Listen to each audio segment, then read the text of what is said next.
Hello again, guys. Skoks, Chicago Blackhawks Central here. Going to recap Hawks and Kraken from last night. What was that? Thursday night.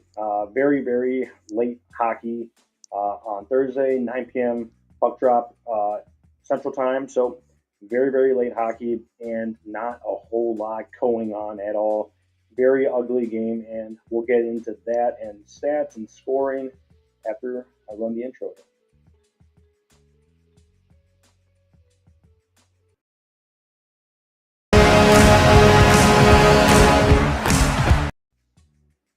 Yeah, so ugly loss last night for the Hawks and Kraken. Final score 3-1.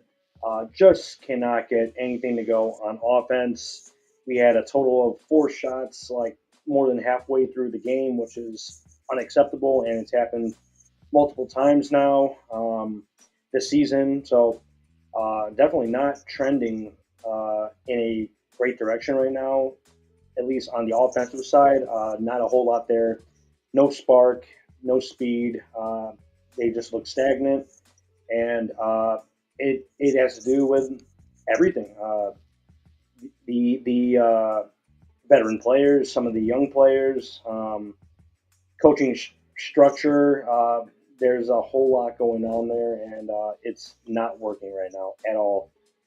So let's pull up the lineup, and we will get into that.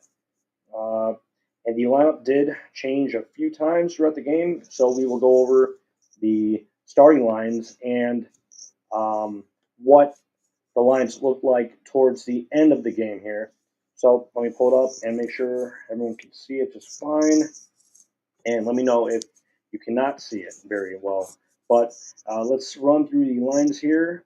Kershaw, Bedard, Teravainen on the first line, which I did like going into the game. Thought they need to spark something with those guys because they have shown that they had chemistry starting out the season. And Kershaw, even last season, thought they had some great chemistry, Bedard and Kershaw, but uh, has not has not turned out very well to start this season. So did not get a whole lot going with these lines right here, but they did shuffle up a whole bunch later on, which I don't love seeing. Just the line blender from Coach Luke. I don't think it helps very much at all, and I think it just throws everyone off their game. Um, Definitely don't like the line blender. And if anyone has any other recommendation for a new line, that's definitely something that uh, can be, you know, changed or brought up. Just hope to see some more consistency. Anything, just something that has some consistency. But Hall, Felino, Bertuzzi, not a whole lot going tonight as well. Taylor Hall, a few flashes, but just not much all around. Ryan Donato on the third line thought he was our biggest spark, at least for last night. Just had a few scoring chances, almost scored like one or two times, almost tucked it in there. Um, so definitely something that you like seeing. Um, but I would like to see more consistency going on.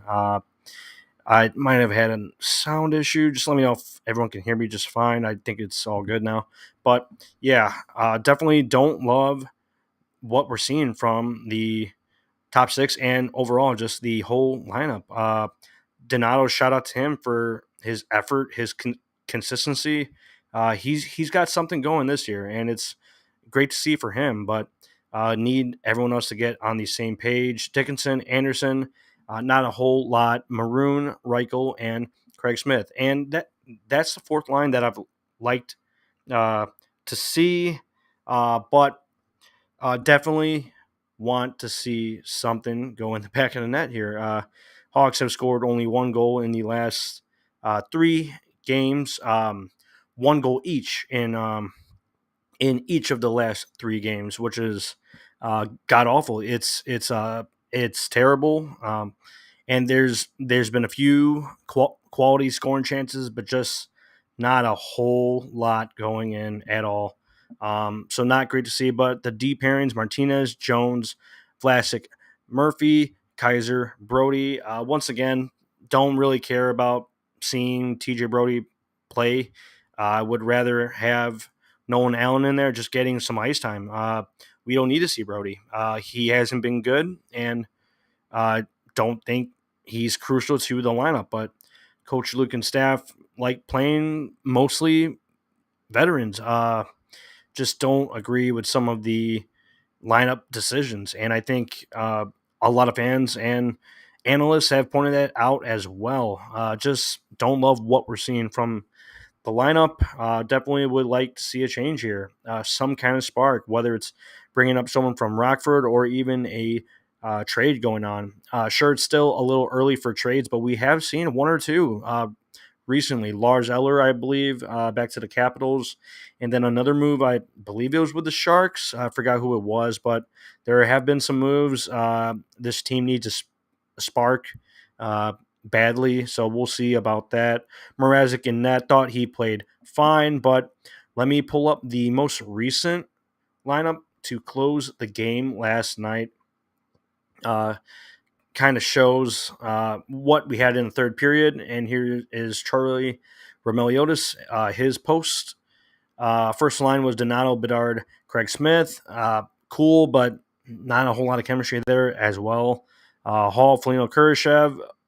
So Kurashev drops down to the second line. Teravainen, Dickinson, Anderson on a third line. Maroon, Reichel, Bertuzzi. Just it's chaotic.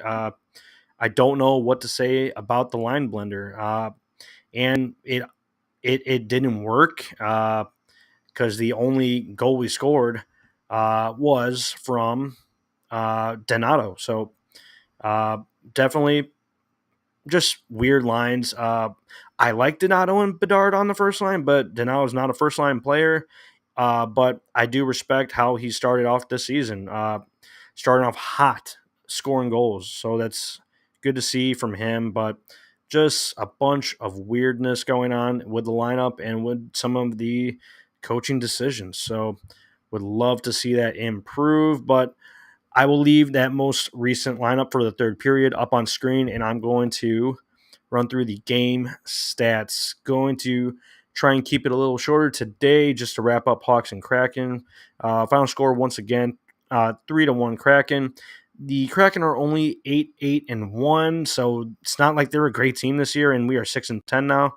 But it's not like they're a great team. This was definitely a winnable game with 3 days off, three to four rest days for the Hawks. They just came out flat, and you hate to see it. But the 3 stars of the game were all Kraken. Chandler Stevenson, 3rd star, 1 assist. Would love to see him on the Hawks, but Kraken snagged him up quick in the offseason. Manny Beniers, 1 goal, 2nd star, and Jaden Schwartz, 1st star with 1 goal.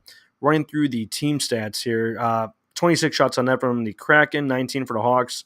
But we had 4 or 5 halfway through the game, which is unacceptable. Hits 14-12 for the Kraken.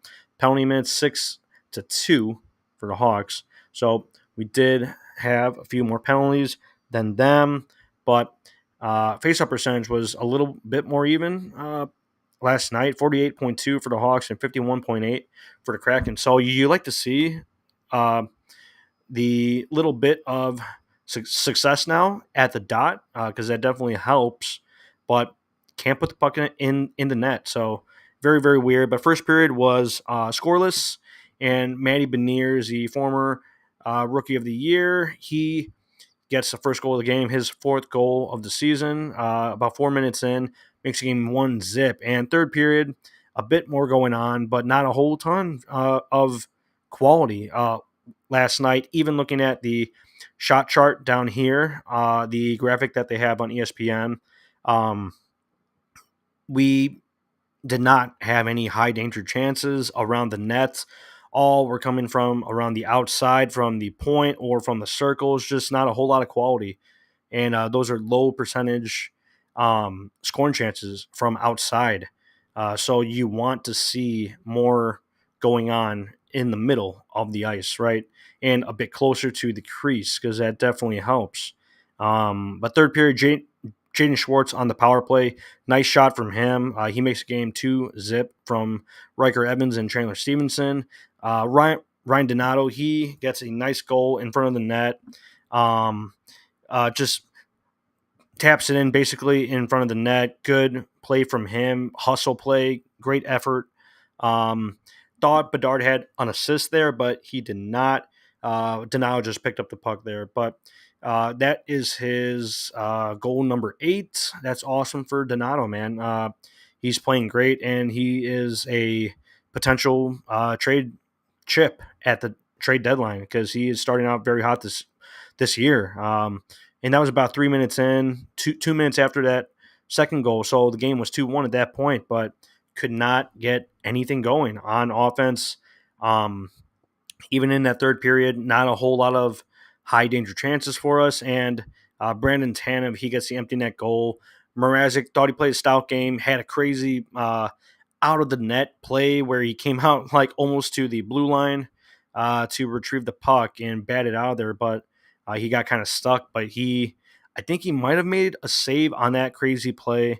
But it was nuts. If you haven't seen that, definitely pull up that Peter Mrazek play where he's way out of the net. But yeah, crazy play from him and a crazy game. After 4 days of rest, you want more from this team, and we're expecting more from them.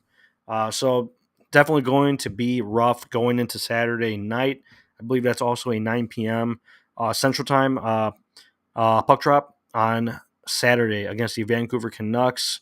Bedard back in his hometown, so hopefully he can have some kind of juice going because he needs to get on the board desperately. That is our number one priority right now, is to get Bedard back on the board because he has been off the board recently and definitely need to get back on. So that pretty much wraps up the Hawks Kraken recap. We'll be back on, I'll try Sunday morning for the recap on Hawks and Vancouver Canucks Saturday night, late night, and a whole lot going on that night as well in the sports world. So we will check back on Saturday morning for Hawks and Kraken. So we'll see you then. Let's go Hawks.